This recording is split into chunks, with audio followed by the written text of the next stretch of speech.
Hey guys, if you can think about how you found this podcast, maybe it's on Instagram or TikTok, maybe someone shared it with you. I don't run ads for the show or have sponsorships, so the only way this grows is through word of mouth. If this was valuable for you in any way, my only ask is if you could share this with someone who you think would help their investing journey or business. Thanks a lot, and let's get to the episode.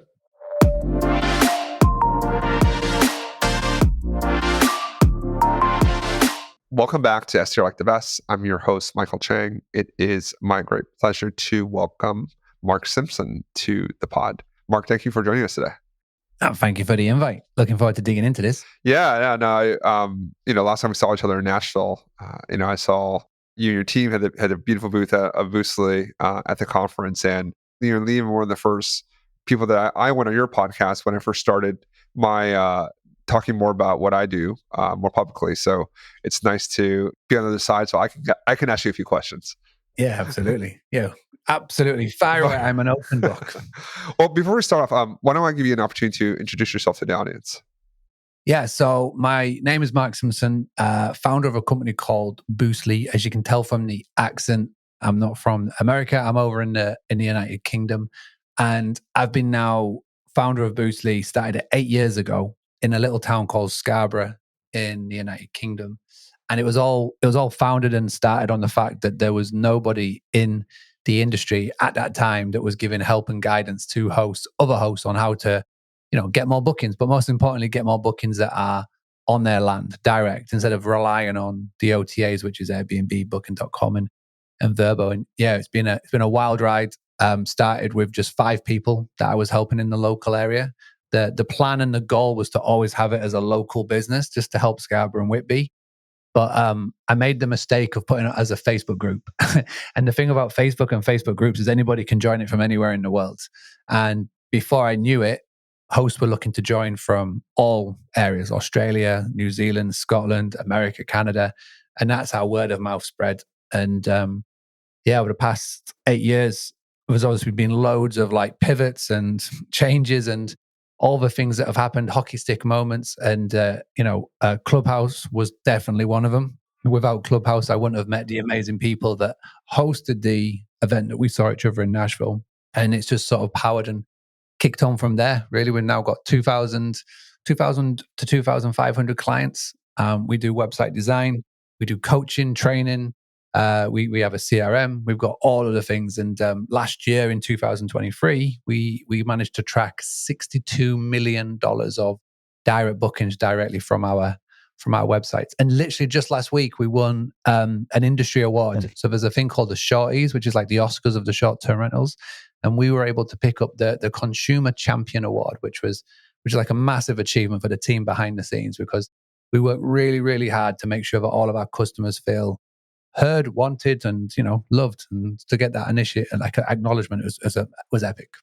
That's fantastic. Congratulations on that award. Paul and his team over at Short Term Rentals do a great job. So congrats on that. And why don't we get straight into it? Let's unpack a little bit on what you said there. Building on other people's land, OTAs. I think let's start off. Just to give some context to the audience. What is an OTA?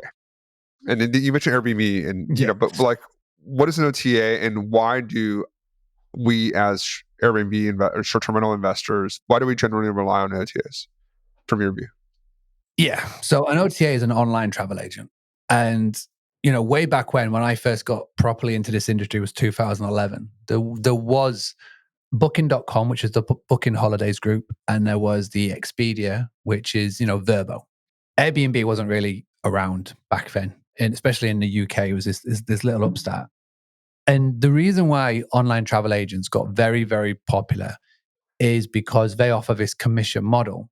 Now, when the commission model was first coming out, there was literally listing sites, magazine, newspaper ads, right? Where you pay up front and there's no guarantee that they're going to work. And you are hoping that you are going to get enough revenue come in to justify that cost, which is how most advertising works. And then these big companies said, well, hang on a second. You pay nothing to get listed on this site, i.e. Booking.com, Airbnb, and you only pay on performance, aka commission. Now, Booking.com, 15%, Verbo, 15%, Expedia 15% can be higher.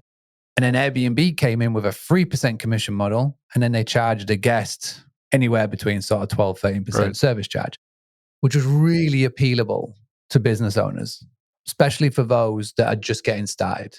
Think back to when you had your first property, you could literally get listed on Airbnb, nothing to pay, only pay when you get a booking. Brilliant. The thing about this industry compared to any other industry, you can literally get started, list your business on free websites, and be pretty much guaranteed to get revenue. Obviously, it depends on where you are in the world, what seasonality you're in, what's your market. But, because we're in an industry that is so in demand, we're in the industry of making memories. There's like free websites you can go list your business on and be pretty much guaranteed to get revenue. That's a plus. That's a blessing. The curse is the other end of that, is that where hosts became over-reliant. And when you become over-reliant, you become lazy and you just go, it's all right, I'll just get bookings on Airbnb.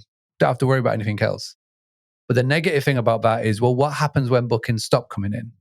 Maybe it's a couple of crappy reviews and you tank down the algorithms. Maybe it could be something a bit more severe where your listing gets suspended, or even worse, your account gets suspended or deleted. And then what? That is when you're in the other side where this is where I've got to do something about it. So this is what the online travel agents are. This is why they became so popular. And yet it's got its pros and cons. And obviously there's so many people who'll be listening to this, and you may be sat on both sides. You may be absolutely love this, I've just got going, I'm really happy. Or there's so many people that we all know who are on the other side who have had something bad happen and they sort of felt the pain. Yeah. Thank you for the context. I think a lot of people maybe are newer to the industry and, don't know kind of the history of how it evolved. It really, Airbnb, and then, it forced changes from some of the other OTAs, but it really democratized the short-term rental space, the vacation rental space broadly, right? You didn't have to pay. And it was a very kind of defined set of guidelines for you to get, massive free distribution, right? Because you're providing the supply to the platforms. To your point, you list on 3 sites, you're going to get thousands of free views, quote unquote, free views on your listing. And you also get, obviously it's the guest that pay. The guest always pays everything, really. But, it's out of that 15% is out of their wallet. It's only 3% out of your wallet. So it looks from the host side that you're getting a much better deal. And, to Brian Chesky and Airbnb's credit, and that was phenomenal kind of business strategy. They've grown tremendously. And I think that's where, to your point of being over-reliant, it's so easy and so powerful that it's very easy just to live on Airbnb. Like I have a peer here in the US, he has over 400 apartments that he, I think you guys call it subleasing. It's a strategy called Airbnb Arbitrage that he goes and he rents and re-rents. And he's only on Airbnb. Like he's doing $10 million a year plus in gross revenue. He's only on Airbnb. He's not even on Booking.com, Vrbo, Expedia, Direct, nothing. None of that. It's just Airbnb. Just illustrates the power of that platform. And with Airbnb, it's nice in the way that you have this nice technology stack in the back. There's payments that are basically guaranteed. You don't have to deal with payment platforms, Stripe and payment platforms. You have the review structure. You have their air cover program. You have their liability protection. So you're paying 20%, but there's a lot of value. I just want to present a balanced view. I mean, it's a very powerful and it's a very important message, right? You can't be 100% reliant on one distribution platform. Something wrong happens. There's a ton of horror stories on Airbnb about they've kicked people off where they said, hey, your name matches a criminal, and they're like, hey, it's not me, it's someone with a similar name or something like that, and then they get their account suspended. And you have liabilities against these properties, so you have to make sure you're making revenue. Us personally, we utilize HostAway. We're on multiple platforms, so that Airbnb is about 60% of our business, but we try to make sure that we're well distributed so that if something does happen, we can shift onto different platforms. So let's talk about the direct. So Boostly does the direct booking side. So maybe you can just talk a little bit about that dichotomy, right? Like when you are booking direct, you have to have infrastructure, and I think that's where Boostly comes in. But you need to have infrastructure, but you also need to have marketing. So maybe you can just spend a few minutes on that infrastructure side, and then the marketing side. Because I think the marketing side is where a lot of people don't think about as much because, to your point, Airbnb and OTAs are so powerful. They do all that. They do all the marketing for you. You don't have to do any of it. Yeah. So when it comes to direct bookings, you're right. There is work. You can't just get a direct booking website, for example, sit back and wait for the bookings to sort of land. But my argument to that is welcome to the real world. This is what being a business owner is like. When I started Boostly, we obviously sell websites as part of what we do. There's no listing site that I can go and put my services on that would be guaranteed to drive revenue in. I had to do what everybody else does, and people who come into this industry from other industry have had to do, where you have to go and build a brand, develop a niche, pretty much drag customers kicking and screaming, and then you go from there. So it is work, but that is what being a business owner is. You don't just, like I say, create a site and then sit back, wait for those reservations to come in. But it's coming to a point now with Airbnb. Those of you who are so reliant on Airbnb, it's not 2021 anymore. Those of you who've only come into the industry over the last 4 years, you've seen the boom, which was obviously staycations, which was obviously travel restrictions, which meant that for so many people, you could go and get a short-term rental property on an arbitrage model or a management model. And depending on where you were, like I said, be guaranteed. And you got some bang for the buck as well. ADR has been really nice. But we are now to a point where restrictions are lowering, cruise ships are back, hotels are open, international travel is going, and that's where people are going. And so we are going back to the trend of where it was in 2018, 2019. So a lot of people are complaining, the media like to call it Airbnb bust, but it's not that. It is literally going back to where it is. And so even those of you who are reliant on Airbnb, you are having to put the work in. You are having to tweak your listings. You are having to do X, Y, and Z. I see so many people now going on social media, promoting their brand on social media. But when it comes to the click to book, the link goes to Airbnb. Yeah. Bananas to me, because you are doing all of this work to build a social media brand, and then you are doing the work for Airbnb. I mean, I got up on stage in Napa in 2022 in front of 1,000 people at STR Wealth, and I said, "Listen, you are literally branding other people's business, somebody else's business. Every time you walk around and call yourself an Airbnb host or saying you're staying at an Airbnb," which got a lot of traction at the time, but it is true.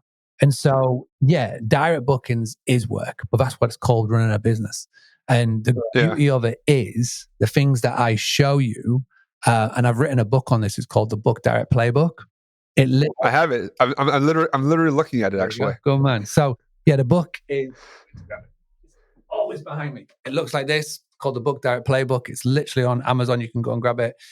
Costs less than $10, but it's packed with 100 tips. And these 100 tips, the cool thing about it is that the majority of them cost no money. It just takes a little bit of time. And either you can run this, or if you're smart and savvy, you can hire somebody on your team to go and do this for you. But yeah, it's so key, because like I say, the end goal is to be exitable. The end goal is to have a business that, you can literally pass on to somebody else and they'll give you a big bang for the buck for. But to get there, you've got to have multiple revenue streams. Yeah. And so you actually reminded me of something. So I tested this out, and I'll share my experience. This is exactly kind of what happened to me. We partnered with a social media influencer, and this person was very geographically niche. So she actually is amazing.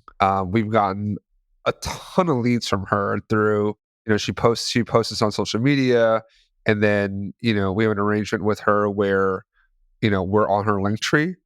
She has her properties, and she allows us to kind of have our properties on there. Mhm. And, we have an arrangement. I tried that. So I linked it to my direct booking website, and to see if I was going to get conversions. So obviously I can see how many people kind of go in there, and then I have the Google Analytics to kind of see how, the progression. My drop-off rate was really high. I forget the exact term, but it was extremely high. And we're just like, man, I don't know. We should be getting better. These are really good leads, right? These are people interested in a specific geography, very high volume vacation rental area. Like, why aren't we getting more conversions? And we tested on it wasn't a Boostly site. It was just something that was in our PMS that we could spin up easily. We tried the direct booking website, didn't work. We tried Verbo because they had a lower commission, it didn't work. And then we tried Airbnb, and it was much better. Like, the conversion metrics were over 2x Verbo, and materially higher than our direct booking website. And so I just kind of share that data point because I had the exact same thing. I was like, why? If I could entice these guests to book at a lower price, actually, right? They're paying less on my website versus going to Airbnb. They should, their economic incentive should be to book direct. But that in my direct booking website, it wasn't too great. But I think that kind of illustrates the power of like the Airbnb website, the reviews, the air cover program. They're smart too, right? All the things they've built, that ecosystem they built on Airbnb. They are so clever. I mean, like, they're really clever. You've got to give props to it. Definitely. So we had to. So just to finish. So we had to do that. So we literally had to go, and now it's Airbnb links on there, and I see the conversion metrics, and it just is what it is. No, but please go ahead. I don't want to cut you off. I just want to finish up. Airbnb have built a phenomenal brand. They've built the trust factor Verbo haven't, right? And the problem with a direct booking website, most direct booking websites have not got the correct booking flow. So what you want to do is you want to have a website that clearly builds trust, builds authenticity, but when they go through that booking flow, it is as easy to book as it is on Airbnb. This is what we've been crafting for years here, and this is why what we have built is as close to a perfect booking process as possible. And it is built to replicate Airbnb, which is, again, we don't try and reinvent the wheel. We just look at what everybody else is doing well. We also look at what the Marriott, the Hiltons, the big chains do well, and we bring it into a direct booking site. Now, the problem with a free website from a PMS is that they are glorified landing pages. They are 100%. They are nothing more than that. And this is not me calling out the property management software. This is not me calling out Hostaway. They're all as bad as each other, but they all admit that they don't want to do website development because they want to do this at scale. And to do this at scale, you do not want to get involved in website development. Trust me, we do website development. It's not scale to hundreds and hundreds of thousands, right? So this is why we partner with them. So we partner with Hostaway, we partner with Guesty, we partner with all of them. And they all pass their guests and customers through, their customers, not guests, their customers through to us because they know that we build the website, and our website and our framework works because we have built this over the last 8 years. This is why we had $62 million of tracked direct bookings. And what I would say to your experience would be fantastic. We've got the influencer who has put you on her link tree and now she's coming through to your website. I would much rather for them to go from a link tree where, again, the influencer has the trust, the influencer has the audience. Having somebody that follows you on social media to the point of where this person has a very engaged following is like, if this influencer says, hey, come and check out A, most people will just follow like sheep. They won't ask questions.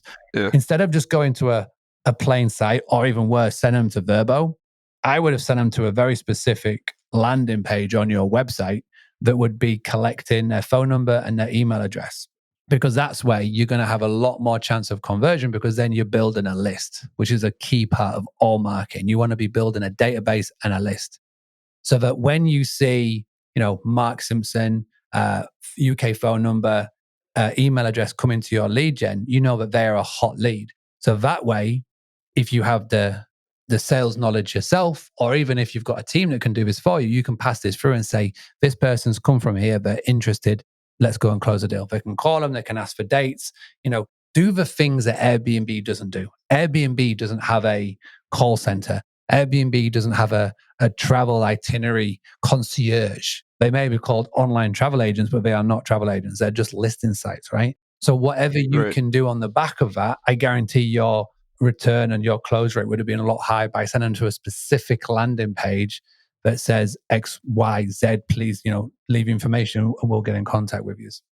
Yeah, that's actually, you're right. Actually, I hadn't, it's been such a positive positive EV experience where, we're obviously just getting a ton of really good leads. And so we're not paying per click. That's a good idea, actually. We're on different systems, but I mean, I'm sure there's a technology workaround. But actually, let's talk a little bit about the integration between the PMS systems and Boostly or a direct booking site. So, and this is a little more advanced topic, but for folks, a PMS is a property management system, which basically is a separate piece of software that allows you to list on multiple websites, Airbnb, Booking.com, etc., and automate a bunch of different workflows. So whether it be messaging, pricing, payments, it allows you to kind of do everything in one place. So that's why it's so valuable. And what they have, most of them have an option where they'll create a website, a landing page. You're absolutely right there. A landing page that allows people to book directly from you, so they don't have to go to the OTAs. The issue is, how do people know to come to your website? And when they come to your website, why would they trust it and put in their credit card information and believe that they're going to show up in a different city 3 months from now and it's a good experience for them, right? And which is where Airbnb comes in. So I think, Mark, there, like, that's where I want to kind of take the next part of this conversation. Like, how do you think about replicating that trust in what Boostly does, right? Because getting 60 plus million of bookings is a huge accomplishment. But maybe talk about, like, how does the website design, like, how do you work with your clients to build that trust? And when someone comes in, they know that this is something that they can give you their money and believe they're going to get a good experience. Yeah. And so another book that we put together was this one. It's called The Book Direct Blueprint. So we got the playbook and the blueprint. And in here, there's a chapter that is 33 top secret tips on how to build out a website. So if you want to get the short and like dirty on this, go get the blueprint. It's a nice follow-up to the playbook. But it all comes down to trust. How do you get that trust across? And again, full context, 99% of other website designers, we have people come to us all the time saying, why should I spend money to join Boostly when I can go on Fiverr and get somebody for $200, right? That is true. You can go. But the problem is that most website designers don't understand this industry. Most website designers don't understand the booking flow that a guest goes through, a future potential guest, as we call it. And with that being said, to have a true booking website that is really going to work, you need to have the API integration into the property management software tool. Yeah. Because what happens is the first stage is research. Okay. And when you're at the research stage, you could be on Google, you could be looking on the listing sites, etc. Let's just say they come across your business. And if you're doing that right and you're on your listing site, you're promoting your brand. For example, we work with Rob Abasolo from the Bigger Pockets crew and Rob Built. We built out his brand and his website, which is Neek Sleeps. And if you now go onto his Airbnb listings, you will see that Neek Sleeps is proudly branded all over. So when a future potential guest lands on one of his properties, they have got a Googleable phrase. So, for example, he's just opened one in Texas called the Pink Pickle, which is heavily aimed at bachelorette parties in Texas, right? So if you Google the Pink Pickle, Google Neek Sleeps, his website will come up. When they land on the website, the first thing that you notice is it's clearly speaking to his audience, right? It's clearly speaking to who his avatar is. And as you scroll down the page, we're able to pull in, with the tools that we've created, we're able to pull in all of his Airbnb reviews. Again, 93% of all purchases are on the back of social proof. All that we do is we bring in those reviews. One of the major reasons why people leave a website is because they haven't got reviews. So they don't trust that it is real. There are other guest verification certification softwares out there like iPrac, i-prac, which is probably the largest trust verification tool that there is out there. iPrac basically means if a guest books with you directly, and if they arrive at your property and that property isn't there, iPrac will rehome you to the value of some of the booking. So again, it builds that trust. This is one of the things why Airbnb have done so well, is that when you make a booking on Airbnb, you know that they've got you back. They will rehome you if something goes wrong, X, Y, and Z. So how do you build that trust with a direct booking? Social proof, trust verification. Again, to show that you are a real business is a big part. So when they land on your website, it is the first digital impression of you, your business, and your brand. It's your online business card. And if somebody lands on your website and if it looks a bit shady, if it doesn't look correct, you get confused, then the person is going to lose. There's a book that I love. It's called Story Brand by Donald Miller. And the key phrase in that book is, if you confuse, you lose. And you see it time and time and time again on these direct booking websites that fail. So for the last 8 years, like I say, we've been perfecting our formula, this framework that works inside out and backwards. We've tested it numerous times with all of our people, millions and millions of views across all the portfolio. And we just, over the years, just fine-tuned it and tweaked it. So it just makes sure that it works time and time again. You're the second guest that's referenced that Donald Miller book. Actually, It's a I have to. I gotta get that book. Actually, you're the second person that talked about this. Look, I mean, that's smart, right?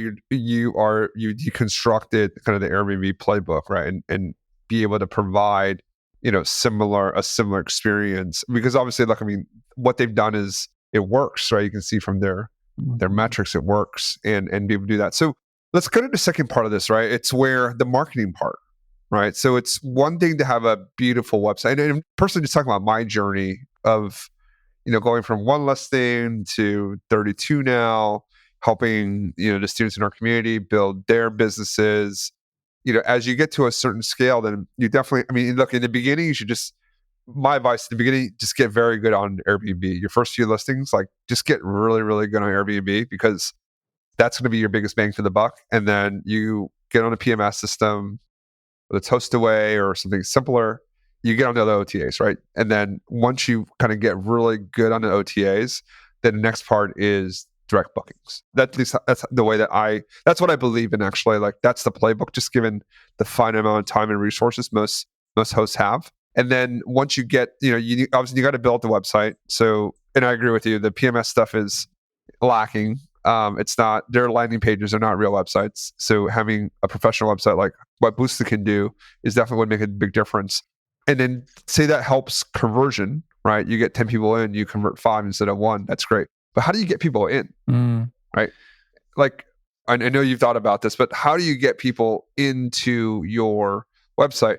Now, you can do what you just talked about, right? Have a bunch of images on Airbnb that have the logo on there. I do think at a certain point they are going to, you're going to get an email from them, or they're going to just have the AI that just basically sees text and is just going to gray it out. They're going to do something, right? They're not blind to it. They know it's happening. But maybe talk about that. So first and foremost with that, you're right. If you put a watermark on an image, the new AI tool that they have purchased, they basically purchased Game Planner. For anybody who hasn't seen the news, did it a while ago, but starting to implement these features. One of them will be to do what humans can't, which is mass check all of the images on the site within minutes, and anything with a watermark will get flagged and you will get a message. But there are ways around it, as always. One of the things that I love to do in a photo shoot is when you've got the photographers that are taking pictures of a close-up of maybe the dining room or the living room, have your branding present in that picture. So it's not a watermark, it's baked into the actual image. Now, it could be one of the cool things that Rob's done, for example, bringing it back to the Pink Pickle, he's got this pickleball courtyard. Part of the wall mural is their Instagram handle. So it's loud, clear. No AI is going to detect that, but to the eye, it's obvious. The second thing that you can do... Actually, Mark, let me interrupt you for one moment there. I've seen something kind of very, very creative and smart. I've seen when people take photos of all the TVs of their properties, they have like the screensaver, the screensaver saves, like, it's like the branding of the company. So, like, to your point, it's part of the picture, but part of the picture, with a purpose. It'll never get flagged, but it will, to the eye, you can see it. The second thing is in the description and your profile. So in the description, Airbnb is very unique. Vrbo, Booking.com, you don't get the ability to do this, but you got full reign to put whatever copy you want in the description. So the best thing to start off with is the first thing that they see. So, for example, bringing it back to Rob's business, it'll be proudly, Neek Sleeps proudly presents a pink pickle in Texas, right? That is instantly be Googleable, right? They can instantly do that and do a Google. And if they haven't cottoned on, in the second line, you can say, check out our online reviews. They're really good. So you're literally saying to them, go. Now, the big mistake that people make here, they go, best rates when you book direct, go to www.da-da-da-da. Don't put a domain in, it's going to get flagged. You can put your Instagram handle, but don't go instagram.com. Do @ because everybody knows what the @ symbol means now, and then Neek Sleeps or whatever you're going to put in. Then you give the actual listing description, right? And then in your profile, you double down on this. So the profile is something that Airbnb have been working a lot on. Again, you get some decent copy. So you can go, hey, my name's Rob. I'm the CEO and founder of Neek Sleeps, which is based out of wherever. Again, making it Googleable. That's how you drive people from Airbnb to your direct booking site. You're not going to take them straight to your direct booking site. You're going to send them to Google. But if you do Google right, and if you do your website right with decent SEO, then when somebody Googles you, your website, your business, your social medias will come up at the very top and not Airbnb, Booking.com, Vrbo. Yeah. It's all about making the OTAs work for you and not the other way around. I think the big misconception of what I do and what I talk about is they go, oh, Mark, so you're saying I've got to delete my Airbnb listing. No, absolutely not. The percentage I gave was not 100% direct. It is a dangerous going 100% direct than it is being 100% on the OTAs. So what I said was you've got to be aiming for 65% direct and then 35% other people. And that is a real good place to be. But it's, you cannot ignore Booking.com, Airbnb, and Vrbo. They spent billions last year in advertising costs. They have never spent as much money as what they spent in 2023 on advertising, which is pay-per-click, which is branding, TV deals, all of those things. You've got to take advantage of that, get people onto your listing by showcasing that, and then driving them to your direct booking site. That's really, really smart. That's where letting the OTAs kind of work for you to not, you're paying them the marketing spend and getting more clicks to your website, and to your point too, making sure you collect the emails is critical. When we first thought about this, it was more for us. It was more of having something where repeat bookers could come back and book, and I think that's the second.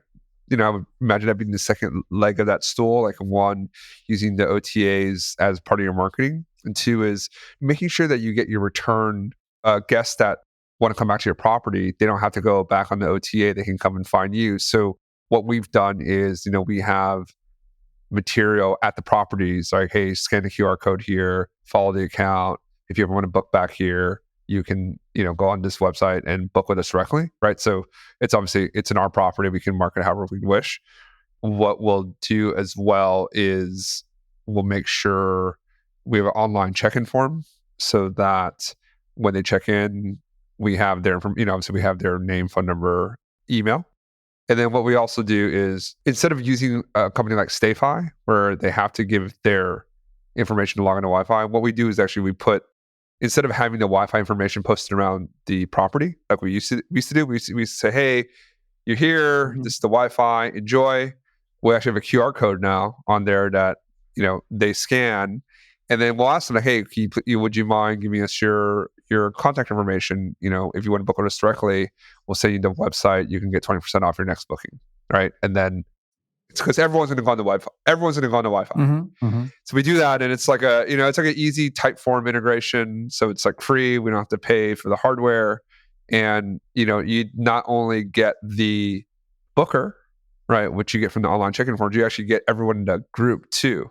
So that we've had like pretty good success with. So, we always just try to think creatively on how we can get more people to your point on direct. And for us, it's like 5%. I can't say we've done a ton of work behind it, just because you're just focusing on getting good on OTAs, or, kind of making sure that we continue to rank page 1, page 2. But that's something else that we've done as well to leverage that. And I guess I'm curious on your thought there. Like, do you think the kind of PMS landing pages are good enough there? Is that good enough since the trust is already built, or you're still kind of doing yourself a disservice by not having, a real website? So the main thing we're talking about here is building a list, right? If you are going to retarget guests to come back and stay with you, it's all about building a database. And this is where most people fall down, especially in the hospitality industry. Everybody is infatuated with the new booking, the new money, the new guest. But the true wins in business is focusing on the people who have already given you money in the past, which is your list. And this is a real good example. Now, I've talked about an exit several times in this interview. I want everybody to go and check out a guy called Isaac French of Live Oak Lake, based out of Texas. Really, really has a presence on Twitter where he's documented his journey. But I was very fortunate. He reached out to me 2023. He bought a copy of the playbook. He implemented a few of the tactics and tips, and he got in contact, and I got to know him a little bit. And then I see him popping up on YouTube videos with Cody Sanchez and Selby Church. And I'm like, who is this guy? He's a very smart chap. Anyway, he developed the power of working with influencers, of building a list and building his own brand. And last year, in the last 6 months, he has exited his business for $8 million. $2 million of that dollars was attributed to the fact that he built a social media brand and has an email list. So the power is there and the proof is there. And when it talks about marketing, it's like you say, hey, you've got a website. How do you drive people to that website? There's all forms of marketing. I've got 101 in this book, right? But what is, and what will be best out of all the forms of marketing is email. Because when you post on social media, right, you hit that post button on Facebook, on LinkedIn, on Instagram, you're just literally throwing your post into the white noise. You're competing with billions of other people to try and get your post seen on the feed. It's impossible. When you have a listing on Airbnb, verbobooking.com, you're literally surrounding yourself by noise, right? When you got on there, even if someone lands on your listing, Airbnb is saying, hey, you like this? Check out this. That's what they're doing. But with an email, as soon as the end user, your future potential guest, opens that email, and as long as it's a nice crafted email, you've got one-on-one communication from top to the bottom. And again, as long as it's a decent email, it's not looking salesy or spammy, then you've got a very high success rate of it working. The stats of this is that for every $1 that you put into email marketing, you get 42 back. And we all love an investment here. 4,200% return on investment there. So it's not too bad.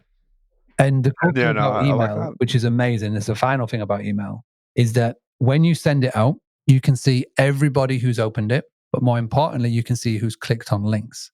So we had a client who we experimented this with last year. He had a 7,000 strong email list, adopting a very similar approach that you had right there, Michael, collecting the data, but not doing anything with it. We said, right, send this email to these people and talk about these properties, because he had a couple of properties in the UK that needed bookings. He's like, I really need these to get bookings. So we sent it out to the 7,000 people, and sending out to 7,000 people is like a shotgun approach. You're literally shooting and it's spraying and praying. Now, with an email, we could see not only who opened it, but who clicked it. So out of the 7,000 people, there were a couple of hundred people who opened it. Great. But there are 42 people who had clicked on a link to go and visit the place that they had reservations for. Again, a nicely crafted email, 42 people. Now we're able to do the sniper approach. So instead of trying to contact 7,000 people individually, we narrowed it down to 42. So we had the database. We knew who they were. We had their phone number. We had their email. So what we did next is we gave it 24 hours. We see if any bookings came in. 1 or 2 bookings did. Great. But then for the other 40, the owner followed up a personalized email to that guest over the next 48 hours. He even called a few people that he recognized. And on the back of that, we were able to generate 5 figures of revenue just off one email. So if we talk about all the tactics to do and all the things you can do, and again, there's 101 in here. If you want to just focus on one, it's email marketing and building that database and the list. Because at the end of this year, end of next year, there's going to be AI robots that can do all of this for you automated. But the only things that these AI robots will be able to build off is data. If you've got data, they can work. If you've not got the data, and if you've just buried your head in the Airbnb sand, you're going to get left behind. So that's what market. Yeah, no, look, I mean, I think just distilling that down, right, like actually knowing who your customers are. Because when someone books on Airbnb at OTAs, it's Airbnb's customer. They're going to your property, but they're Airbnb's customer. Just like you're Airbnb's customer, because you get paid by Airbnb, you don't get paid by the guest there. So knowing who your customers are, right, getting their emails, getting their phone numbers is critical. Actually, a personal question for me. We actually just recently moved to Klaviyo from MailChimp, kind of moved everything over, and then built a sequence. I actually met a guy in Nashville who's building some software, and he gave me his kind of Klaviyo. It was like a 180-day flow. Is that something that you like? Once you get your email, once you get your contact information, like how do you follow up with, or how do you advise clients to follow up with guests? Because one email 30 days later is not enough, I would imagine, Yeah. right? You need, 8 touch points minimum. So How do you think about that? if you've got an email, and let's just make the assumption that they've never stayed with you, but they're somebody who has been following an influencer, right? And they've seen a link and have clicked and have signed up to your emails to get more information. So there's two types. They're not a customer. It's all about education, right? Think about what we are selling. We are selling an experience at the end of the day, right? If you want to bake it down to even simpler terms, there's two things that we are selling. One is a good night's sleep and one is hospitality, right? If you can box off those two things, then that is literally what we are selling. But we are also doing experience. When a guest books to stay with you, doesn't matter whether it's a leisure or if it's a pleasure or if it's a business, right? They are going to have an experience when they come and stay with you. So how can you best explain that? Well, you've got to become a brand ambassador for your local area. So one of the things that we love to do when we build out templates, and again, one of the parts of Boostly, we talk about the tools, tactics, training, and what we do. Website's one point, but with the CRM, we actually have workflows built into every person who joins. You've got access to this, and part of this workflow is to showcase not only you, but the area where you are located. So one of the cool things is to talk about the 5 hidden gems. An email very easy to put together, like 5 hidden gems in your local area. If you don't know what they are, go on TripAdvisor, Google Maps, and find 5 ones. But people love that sort of thing. Talk about events that are coming up. So if Taylor Swift's coming to town, talk about that in an email. I think the best example of this would be go and check out Gary Vaynerchuk's book, which is Jab, Jab, Jab, Right Hook. It's all about give, and then ask. The problem with so many people on socials as well as email is every single touch point is a sell. And people do not open their social media. They do not open their email to buy. They go to Amazon to buy, but they don't open their social media to buy. They do it to be social. When they open their emails, just think about what else is in that inbox. There's 100 people who are trying to sell stuff in that, whether it's spam or, Etsy sending you like a, hey, check this out, or whatever, right? So if you can, when everybody's zigging, if you can zag, and if you can just be there to provide information, to document, to do all those things, even if you just point them to a social media post where you've got an update on your next property, etc., and just say, this is what we've been doing, then you are much more likely to stand out. And yes, some people will follow the journey, some people unsubscribe, but you don't care about the unsubscribes, you just care about the people who stick around. Yeah, and that's the exactly. I mean, way to do it. Another great book. I hadn't heard that one, but I'll put it on my reading list. Mm-hmm. Mark, this has been amazing. I always learn something whenever I talk to you, whenever I see you in person. I think this is such an important topic. People really need to understand. You don't want to build completely on someone's land. The Airbnbs, Booking.coms are all really important, but knowing who your customers are, having for them to have a way to book with you, to develop your own list so that you can sell your company, or you can you have some independence there. Some optionality there is super critical. If someone's interested in, if you're a host and you're interested in Boostly, in building and learning more about how to build your own direct booking channel, what's the best way to reach out to you? So if you go to the website, which is boostly.co.uk, make sure you go to .co.uk. You've got all the information you can find there. If you want to really just get started, then just go onto Amazon and just pick up these 2 books. So Book Diet Playbook, Book Diet Blueprint, they're literally on there. You can buy them both for under $20. And it's a great way to start getting educated more on this. There's plenty packed in there to get you going. And if you want to, take that dive and you want people for us to do it for you, come into our world, then come ahead and, you can book a call straight from the website. Yeah, no, I was actually looking it's right in front of me, so I won't go and reach for the book, but those are 2 excellent books. Thanks. I read them both. Very, very helpful to educate yourself on that. Look, I mean, you'll definitely learn something from those books, and they're not a large investment, and it just helps kind of frame your thinking about if you want to get into short-term rental business. Like, these are things that you want to think about, want to consider. So Mark, thanks for putting together some great reading material, and thanks again for coming on the show. I appreciate your time. Absolute pleasure. Thank you for having me.